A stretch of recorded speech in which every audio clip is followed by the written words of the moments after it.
आज का हमारा टॉपिक है यूक्लिडियंस। इसको हम कभी कभी ये हमारा यूक्लिडियंस एल्गोरिदम है, ठीक है। तो इसको हम यूज क्यों करते हैं? इसको हम यूज़ करते हैं जब भी हमें जीसीडी निकालना हो या एचसीएफ निकालना हो दो पॉजिटिव इंटीजर्स का, जो जनरली जो है वो लार्ज नंबर होते हैं, तब हम इसका इस्तेमाल करते हैं। अब जीसीडी मतलब जब जीसीडी हम निकालेंगे यूक्लिड एल्गोरिदम से, तो उससे पहले हमें जो है पता होना चाहिए कि यूक्लिडियन डिवीजन लेमा क्या होता है। तो यूक्लिडियन डिवीजन लेमा की बात करें हम, तो यूक्लिडियन डिवीजन लेमा होता क्या है? देखो, यूक्लिडियन डिवीजन लेमा जो होता है हमारे पास होता है गिवन पॉजिटिव इंटीजर्स, यानी कि हमें जो भी दिया हुआ पॉजिटिव इंटीजर हो, जैसे कि ए और बी, तो वहाँ पर एक एग्जिस्ट करता है यूनिक इंटीजर क्यू और आर, जो कि इस कंडीशन को सेटिस्फाई करता है। किस वाली कंडीशन को? इस वाली कंडीशन को, कि हमारे पास ये वाली कंडीशन होल्ड होगी, ये वाली कंडीशन हमारी होल्ड होगी।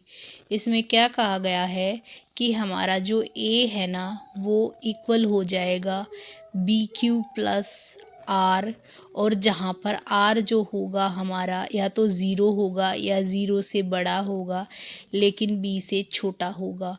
ये बिल्कुल वही कंडीशन है जिसमें कि हमें एक जो dividend divisor into quotient plus remainder की कंडीशन हम सीखते थे। यहाँ से हमारे पास एक नंबर कंडीशन होती है कि जो हमारे पास रिमाइंडर आता है वो या तो ज़ीरो आता है या ज़ीरो से बड़ा होगा, बट बी से क्या होगा? लेस देन होगा, ठीक है। ये कंडीशन हमारे पास होती है।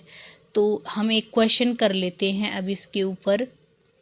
यहाँ पर हमने एक क्वेश्चन लिया है कि use Euclid's algorithm to find the HCF, यानी कि एचसीएफ को ही हम जीसीडी भी बोल देते हैं, ग्रेटेस्ट कॉमन डिवाइज़र 4052 एंड 12576। इसका हमें जो है वो यूक्लिडियन एल्गोरिदम की मदद से एचसीएफ निकालना है। तो हम कैसे निकालेंगे? सबसे पहले इन दोनों नंबर्स में हमने चेक किया कि दोनों नंबर में बड़ा नंबर कौन सा है। तो बड़ा नंबर हमारा ये वाला है और छोटा नंबर हमारा ये वाला है। अब हम इसमें क्या करेंगे? डिवीजन्स लेमा का अप्लाई कर देंगे। जैसे ही हम डिवीजन लेमा को अप्लाई करेंगे, अब ये जो बड़े वाला नंबर है हमारा, ये डिविडेंट है और ये हमारा क्या है? डिवाइज़र है, ठीक है। तो इसको हम कैसे लिख सकते हैं? अभी हमने ये लेमा पढ़ा था यहाँ पर, इस फॉर्म में इसको हम लिख देंगे। यानी ए कैसे आएगा हमारा? B multiply q plus r से, ठीक है। यहाँ पे देखो 4052 को हमने 3 से मल्टीप्लाई किया, तो उसके अंदर अगर हम 420 अगर हम कर देते हैं तो हमारे पास ये नंबर मिल जाता है, ठीक है। अब अब हमें पता है कि रिमाइंडर क्या है, हमें इसको तब तक अप्लाई करना है जब तक कि रिमाइंडर हमारा ज़ीरो नहीं मिल जाता।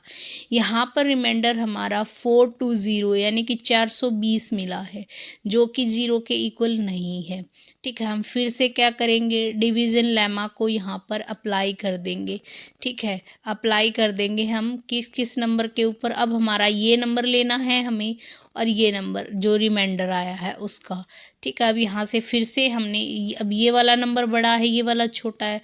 इसको मैं अगर 9 से मल्टीप्लाई करूँ और उसमें 272 जोड़ दूँ तो मेरे पास फिर से यही नंबर आ जाएगा। अब ये फिर से रिमाइंडर हमारे पास ज़ीरो नहीं आया है, इसका मतलब अब हम इन दोनों नंबर को लेंगे और डिवीजन लेमा इसके ऊपर अप्लाई कर देंगे, ठीक है। अब क्या होगा? इसको क्या लिख सकती हूँ मैं? 420 को क्या लिख सकती हूँ मैं? ऐसे लिख सकती हूँ 272 मल्टीप्लाई 1 और 124 उसके अंदर बच जाएगा।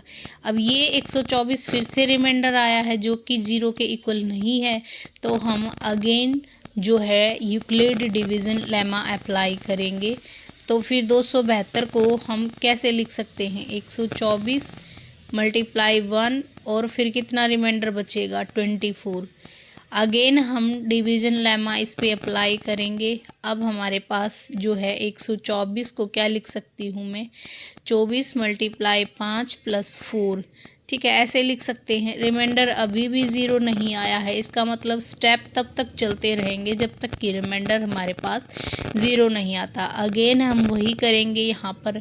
तो अब हम 4 और 24 का देखेंगे। 4 और 24 में देखो यहाँ पे 24 को अगर मैं लिखना चाहूँ तो ऐसे लिखूँगी 4 × 6 + 0। तो अब यहाँ पर रिमाइंडर हमारा जो है ज़ीरो आ गया है। तो जब हमारा रिमाइंडर ज़ीरो आ जाता है तो हमारे पास जिस केस में रिमाइंडर ज़ीरो आता है वो यहाँ पे जो नंबर होता है, यहाँ जो नंबर होगा वही हमारा क्या होगा, उस क्वेश्चन का HCF हो जाएगा। यानी इसका HCF हमारा कितना हो जाएगा, 4 हो जाएगा। ठीक है, यानी हमें अगर यूक्लिडियन एल्गोरिदम्स की मदद से HCF फाइंड आउट करना है तो हम क्या करेंगे, यहाँ पर देखो जनरली तो हम HCF क्या है, या तो फैक्टराइजेशन मेथड से निकाल लेते हैं, ठीक है, यानी कि फैक्टर की मदद से निकाल लेते हैं। दूसरा तरीका क्या होता है, दूसरा तरीका हमारा डिफेंस मेथड भी होता है। इसमें हम क्या करते हैं कि जैसे कि मान ले मेरे पास A और B दो नंबर हैं, तो अगर मुझे इसका HCF निकालना है तो जनरली बड़े नंबर हैं तो मैं क्या देखती हूँ, इन दोनों का डिफरेंस देख लेती हूँ, यानी A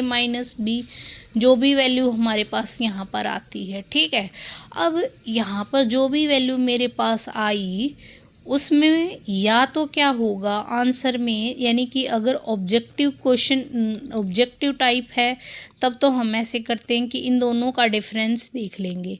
डिफरेंस में जो भी नंबर आएगा या तो आंसर में हमें उसका क्या होगा, मल्टीपल मिलेगा, ठीक है, या फिर इस डिफरेंस का फिर से हम फैक्टर कर देंगे, उसमें से कोई ना कोई आंसर मिलेगा। ठीक है, लेकिन सब्जेक्टिव में अगर हमें बोल दिया कि यूक्लिड एल्गोरिदम्स की मदद से हमें HCF निकालना है तो हमें प्रॉपर प्रोसीजर को फॉलो करना पड़ेगा। इसी तरीके से 1 बाय 1 करके, यानी यूक्लिडियन डिवीजन जो लेमा है, यानी कि मतलब उसकी मदद से हम यहाँ पर जो है फाइंड आउट कर सकते हैं।